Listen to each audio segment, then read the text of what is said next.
5 gode råd til, hvordan du hver dag kan forbedre dit engelsk. Den bedste måde at lære at tale et sprog på, er uden tvivl at opholde sig i lande, hvor sproget bliver talt.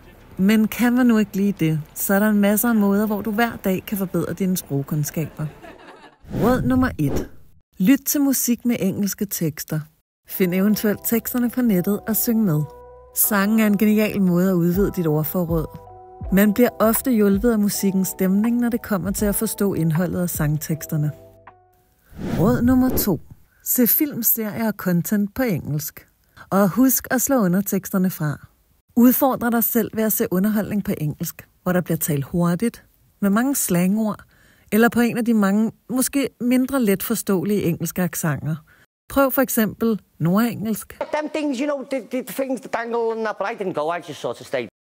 Hvad med skotsk engelsk? What work is being done to make sure that this place is more accessible, particularly for some of our colleagues who have a disability.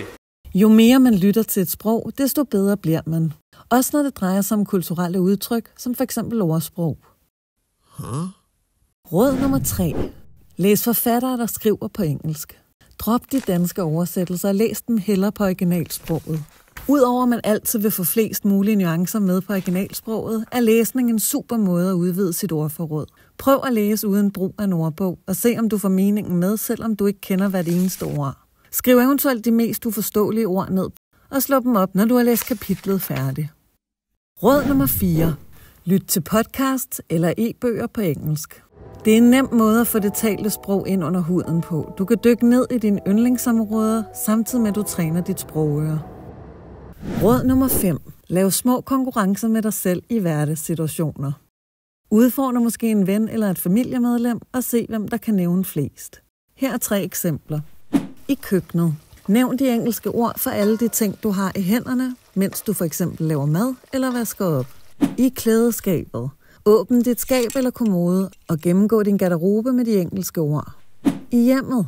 Gå en tur i dit hjem og nævn de engelske ord for alle de genstande og møbler, du ser på din vej. Eller find selv på andre konkurrencer. Det var 5 gode råd til, hvordan du kan forbedre dine engelske sprogkundskaber hver eneste dag. Bedre engelsk. Sprogcoaching og undervisning i engelsk.